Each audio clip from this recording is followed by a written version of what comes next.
Warahmatullahi wabarakatuh. Alhamdulillahirabbil alamin.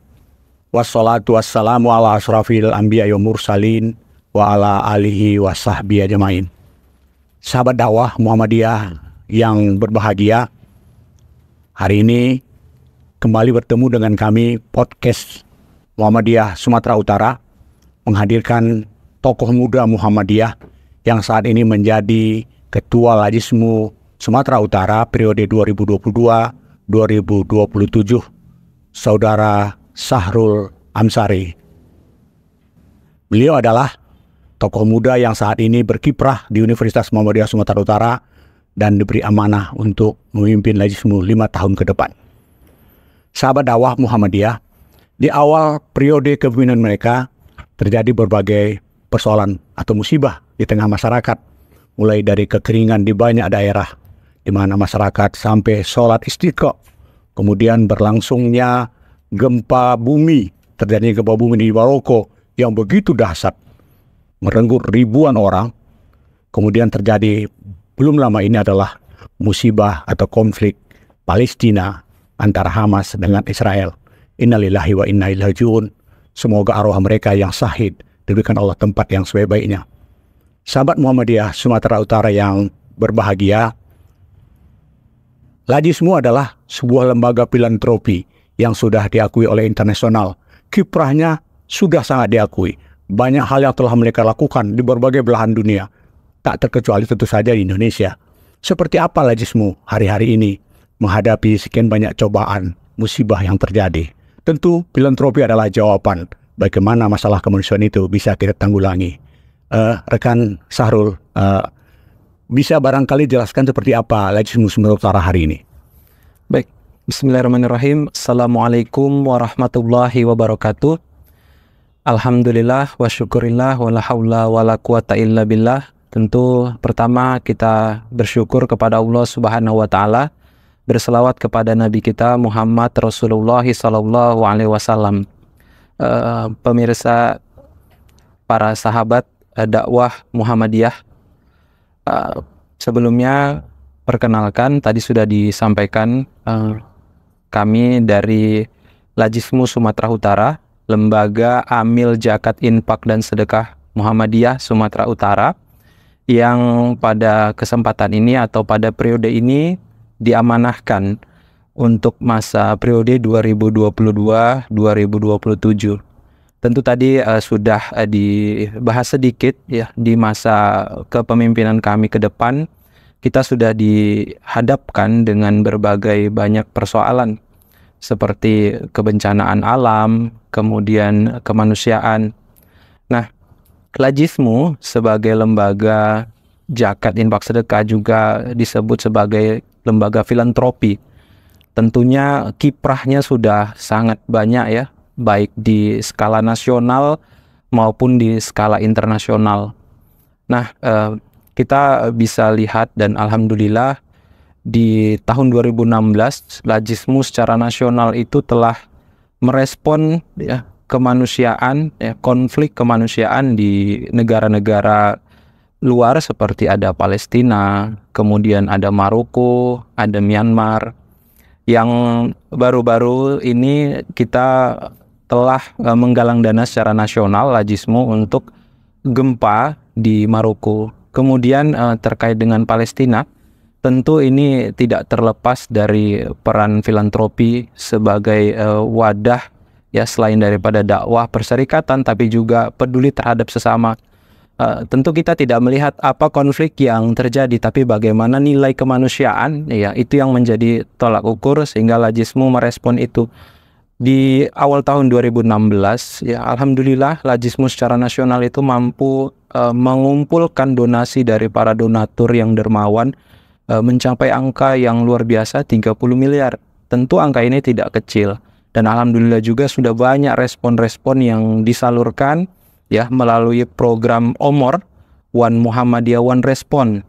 Jadi dalam pelaksanaan ini kita juga bekerja sama dengan Muhammadiyah Disaster Management Center atau MDMC, di mana kawan-kawan kita di MDMC telah turun langsung ke Palestina untuk menyalurkan program. Apa aja program yang sudah disalurkan Lajismu bersama kawan-kawan MDMC? Ada sekolah, sekolah tanggap darurat, kemudian ada ambulans, dan kegiatan-kegiatan lainnya. Tentu ini menjadi peran penting selain daripada lembaga milik perserikatan, tidak hanya merespon di internal saja, tapi juga di luar Muhammadiyah. Bahkan penerima manfaat itu tidak hanya di kalangan umat Islam saja, tapi juga di luar umat Islam, dalam arti kemanusiaan.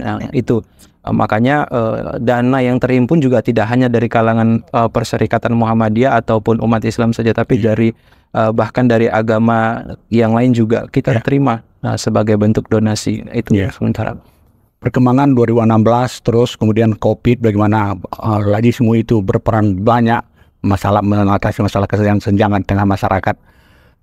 Barangkali bisa diketahui, dijelaskan seperti apa donasi yang dikumpulkan oleh Lajismu untuk membantu Maroko yang paling terdekat terakhir. Ya, saat ini memang kita masih mengikuti instruksi daripada Lajismu pusat, karena memang kita dalam aspek penghimpunan tidak daerah-daerah atau wilayah-wilayah, tapi kita mengikuti instruksi dari pusat. Sampai dengan hari ini kita masih terus menggalang dana, dan sesuai dengan asesmen yang dilakukan teman-teman kita MDMC, karena memang kita dalam merespon baik kemanusiaan, kebencanaan, kita dipayungi tadi program Omor One Muhammadiyah One Respon. Jadi semua majelis lembaga Lajismu bersatu dan dalam satu bendera, yaitu Muhammadiyah. Kita tidak bawa embel yang penting Muhammadiyah. Peran Muhammadiyah dalam hari ini ada Lajismu sebagai lembaga zakat filantropi, kemudian ada yang lain. Jadi kita sudah mulai merespon dalam bentuk bantuan, ada paket school kit, kemudian makanan, pakaian layak pakai, karena memang gempa Maroko yang terjadi beberapa waktu lalu itu telah banyak memakan korban jiwa, hampir 2.000 lebih. Kemudian bangunan-bangunan yang sudah tidak layak lagi. Jadi selain daripada itu juga kita bagaimana kita membuat sekolah darurat seperti itu.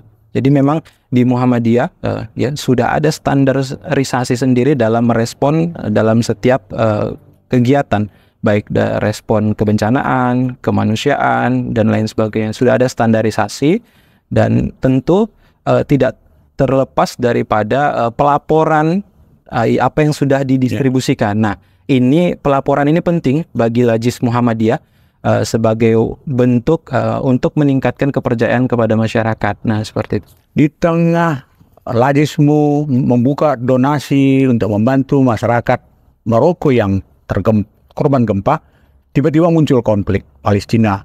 Ribuan orang tewas, kemudian banyak orang tersandra di rumah sakit, banyak jenazah yang sulit untuk dikuburkan karena terbatasnya tenaga di sana. Dan Muhammadiyah lewat Lajismu dan lewat MDMC juga akan masuk ke Palestina. Mungkin bisa digambarkan seperti apa rencana bantuan donasi untuk Palestina, karena beberapa hari lalu pimpinan pusat Muhammadiyah juga sudah menyampaikan 7 butir keprihatinan dengan Palestina. Bisa dijelaskan barangkali Bu Sarul? Ya memang kita Lajis Muhammadiyah terus melakukan kegiatan-kegiatan penghimpunan yang tentunya nanti bermuara pada pendistribusian, salah satunya kemanusiaan. Memang ini untuk kasus Palestina ini kita memang Lajismu secara nasional, kita di tingkat wilayah sesuai dengan instruksi dari pusat terus melakukan fundraising, penghimpunan yang kemudian secara kolektif yang menyalurkan itu Lajismu pusat. Dan alhamdulillah memang sudah ada program-program terbaru. Kita bisa lihat rilis tadi yang disampaikan daripada Muhammadiyah akan membangun sekolah, sekolah tanggap darurat. Nah, salah satu dana itu yang terkumpul daripada Lajismu secara nasional. Nah, selain daripada sekolah darurat, tentu dari teman-teman MDMC telah memetakan gitu. Karena memang kita lihat di konflik Palestina ini sepertinya kita tidak akan tahu kapan selesainya gitu. Jadi oleh sebab itu kita sebagai ya saudara ya walaupun berbeda negara, Lajismu tidak masuk ke ranah konflik tapi lebih kepada kemanusiaan. Maka dari itu kita sebagai lembaga filantropi ya sudah memang dari tahun 2016 sampai dengan sekarang kita terus merespon bagaimana membantu saudara-saudara kita di Palestina. Dan alhamdulillah Sumatera Utara di tahun 2020 itu mampu menghimpun dana hampir 1 miliar yang kita salurkan melalui Lajismu Pusat. Artinya apa? Ini tentu menjadi tolak ukur kalau Perserikatan Muhammadiyah itu memiliki ya selain basis kekuatan secara perserikatan, kemudian dalam donasi kemanusiaan juga sangat efektif sekali. Tentu ini menjadi modal kita dan kita terus meningkatkan ya kepercayaan kepada masyarakat karena program ini seyogyanya harus berkesinambungan, tidak hanya sekedar merespon bagaimana Palestina walaupun memang kita terus merespon, tapi banyak di negara-negara lain bahkan di dalam negeri sendiri tetap perlu kita perhatikan. Jadi respon kita sebagai Lajismu ya baik di Sumatera Utara, tingkat nasional, internasional kita terus berkoordinasi antara sahabat dakwah Muhammadiyah yang kami banggakan. Saudara Sahrul Ansari tadi sudah menjelaskan perkembangan Lajismu baik di skala internasional maupun nasional. Dua program penting yang hari ini sedang dilakukan Lajismu nasional adalah bagaimana menangani Maroko, kemudian bagaimana menangani konflik di Palestina dalam bentuk kemanusiaan. Kepercayaan masyarakat tumbuh besar kepada Lajismu dan Lajismu diakui menjadi salah satu lembaga kemanusiaan filantropi tingkat dunia, di mana semua negara mengakui keberadaan Lajismu lewat MDMC yang ada di operasional lapangan. Kita akan membahas tentang Lajismu Sumatera Utara.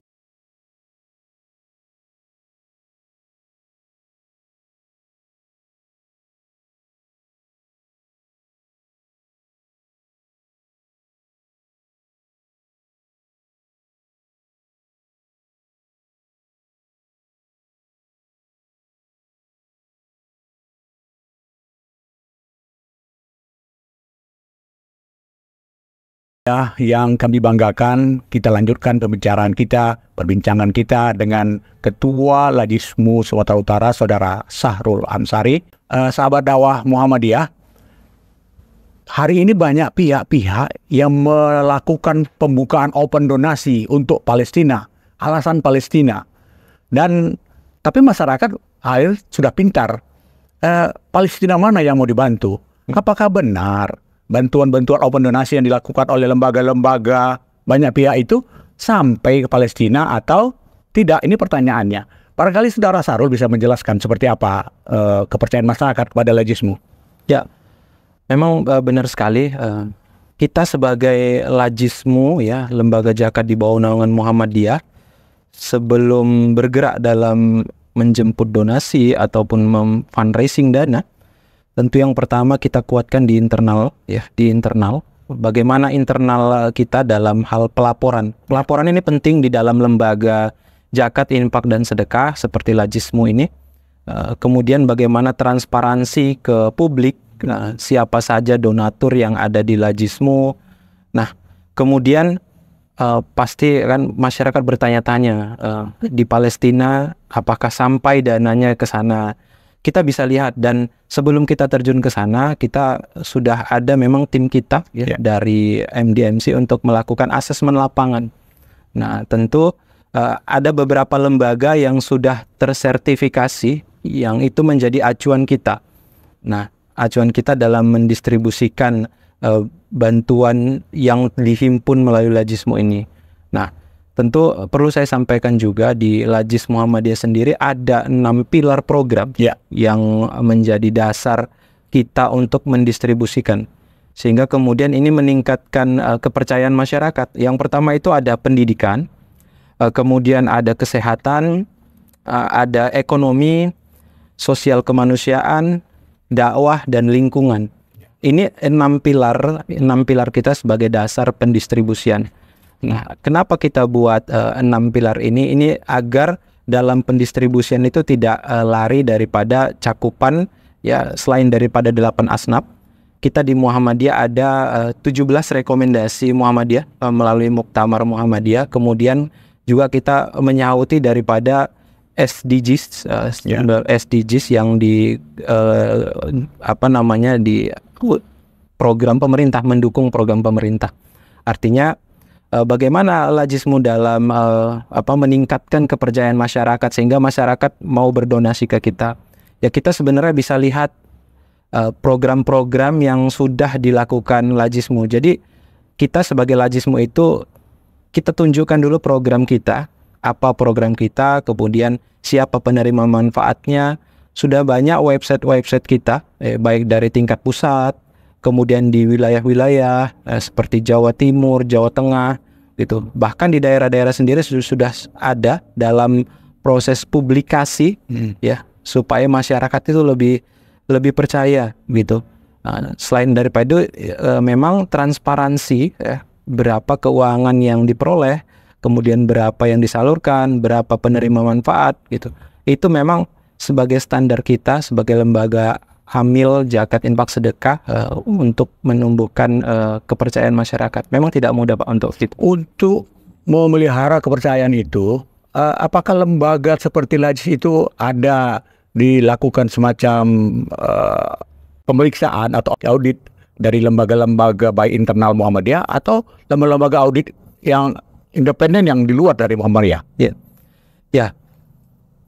Untuk itu tentu Lajis Muhammadiyah sudah melakukan audit internal, kemudian audit eksternal. Kita sudah lakukan itu baik dari tingkat pusat, tingkat wilayah, tingkat daerah. Audit itu dilakukan setiap tahun dan alhamdulillah hasil audit selalu menghasilkan yang wajar, ya. Ada istilah dalam keuangan itu wajar tanpa pengecualian. Nah, itu alhamdulillah itu salah satu bentuk bagaimana Lajismu menjaga tingkat kepercayaan masyarakat selain daripada internal Muhammadiyah dan juga daripada eksternal. Jadi ada pihak ketiga untuk mengaudit keuangan Lajis Muhammadiyah secara nasional. Iya. Seperti itu. Perkembangan Lajis di Sumatera Utara. Muhammadiyah kan Sumatera Utara punya 27 pimpinan daerah. 27 pimpinan daerah. Berapa daerah yang sudah terbentuk kantor layanan Lajismu? Bisa digambarkan barangkali? Ya. Untuk saat ini kantor layanan Lajismu untuk tingkat daerah se-Sumatera Utara baru 14 yang sudah terbentuk. Salah satunya ada di Kota Medan, kemudian Siantar, Langkat, Serdang Bedage, Inje, kemudian di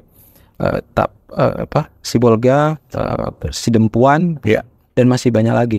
Nah, target kami ke depan salah satunya itu ya untuk menambah kembali kantor layanan yang ada di pimpinan daerah Muhammadiyah se-Sumatera Utara. Karena yang merupakan basis kekuatan kita. Bagaimana kita menyatukan dana-dana yang terkumpul menjadi satu wadah. Nah, itu artinya apa? Memang tidak mudah.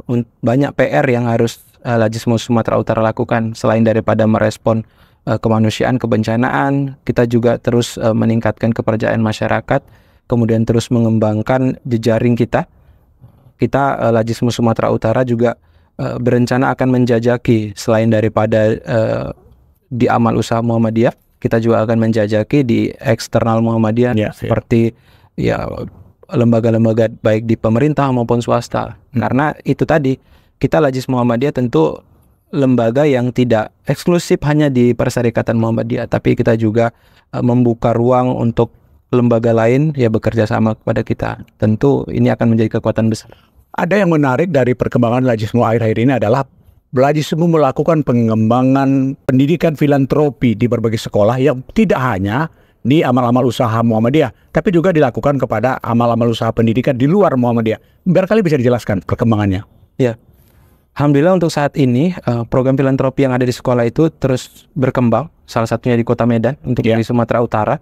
Itu menjadi salah satu bagian bagaimana kita memberikan salah satu informasi mendidik anak-anak untuk sadar tentang kewajiban mereka terhadap sesama, bahwasanya harta yang kita miliki itu tidak hanya untuk kita sendiri, tapi juga kita harus salurkan untuk orang-orang yang membutuhkan. Makanya sampai hari ini alhamdulillah Lajismu Sumatera Utara melalui Lajismu Kota Medan dan di beberapa daerah lain itu terus mengembangkan di banyak sekolah dan terus berkembang. Jadi kegiatan filantropi yang ada di sekolah itu sampai hari ini bahkan di Lajismu Kota Medan, melalui Lajismu Kota Medan itu sudah hampir merata di seluruh wilayah Kota Medan. Sahabat dakwah Muhammadiyah Sumatera Utara, kita sudah mendengarkan tadi perkembangan Lajismu di pilar pendidikan. Tapi Lajismu tidak berhenti hanya di situ. Lajismu juga memberi perhatian kepada UMKM, usaha-usaha kecil. Barangkali bisa dijelaskan, Bung Sarul. Ya, untuk program UMKM sendiri ini bagian daripada program ekonomi yang tadi saya sampaikan ada 6 pilar. Salah satunya program ekonomi. Kita secara nasional, kegiatan Lajismu sekali lagi mengacu pada Lajismu secara nasional. Di pusat sendiri untuk UMKM sudah banyak yang mereka lakukan, baik itu UMKM yang sifatnya pemberian bantuan modal usaha, kemudian bantuan dalam bentuk barang. Kalau kita contohkan di Sumatera Utara, di Lajismu Kota Medan, itu sudah hampir puluhan mustahik menerima program UMKM sebagai salah satu pemberdayaan ekonomi yang menggunakan zakat produktif. Jadi dana zakat itu selain dapat diserahkan dalam bentuk konsumtif, juga dibentukkan dalam bentuk program yang produktif. Nah, memang harapan kita Lajis Muhammadiyah membantu mustahik dalam program UMKM ini, selain daripada memberikan modal usaha, meningkatkan usaha mereka, tapi harapannya mereka yang awalnya mustahik menjadi mujaki. Nah, itu goalsnya kita. Nah, tentu ini tidak mudah. Butuh pendampingan yang terus kita lakukan, dan tidak hanya itu, kita dalam hal UMKM juga selain daripada memberikan modal usaha, bantuan dalam bentuk uang, ya, kemudian barang, kita juga memberikan pelatihan. Nah, beberapa waktu lalu kita sudah melakukan pelatihan UMKM kepada para penerima manfaat program UMKM di Lajismu Kota Medan. Alhamdulillah ini sangat efektif. Karena memang tidak hanya bantuan secara finansial, tapi juga harus ada pelatihan secara mental. Bagaimana mustahik itu mampu berkembang dan kemudian menjadi mujaki, itu harapan kita. Tantangan yang paling berat dirasakan Lajismu Sumatera Utara untuk mengembangkan Lajismu ke depan seperti apa? Tentu kalau tantangannya ke depan, yang pertama itu dalam meningkatkan trust, kepercayaan masyarakat. Ini tantangan. Nah, apalagi kita lihat beredar di masyarakat, di sosial media, banyak lembaga-lembaga yang kita nggak tahu kebenarannya, nah legalitasnya. Kalau kita lihat di Lajismu, ya tentu kita bisa, Lajismu itu sudah ada sejak tahun 2002. Nah, kita sudah diakui secara nasional, izinnya itu dari Kementerian Agama, dan sampai dengan sekarang. Untuk di Sumatera Utara juga begitu, karena kita menginduk dari pusat, ya.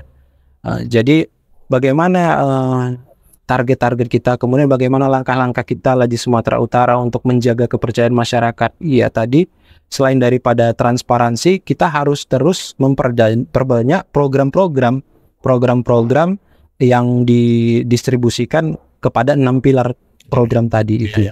Karena nggak mungkin kita galang dana tapi programnya nggak nambah. Artinya apa? Kita berbuat dulu. Ya, kita salurkan berapa penerima manfaat, siapa saja, dan bagaimana dampaknya. Nah, ini akan meningkatkan kepercayaan pada masyarakat. Terima kasih, Bung Sarul. Sahabat dakwah Muhammadiyah, begitu jelas terang benderang apa yang disampaikan beliau tentang perkembangan Lajismu, apa harapan-harapan, apa tantangan. Tapi kata kunci tadi adalah dari penerima manfaat kemudian menjadi muzaki, memberikan manfaat pula kepada orang lain. Jadi Lajismu yakin tanpa kepercayaan maka semua itu akan nonsen. Untuk itulah Lajismu akan selalu berpegang kepada kepercayaan dari masyarakat. Dan kita yakin Lajismu akan terus berkembang dan masyarakat pun akan banyak menerima manfaat dan kesejahteraan masyarakat pun akan bisa lebih baik.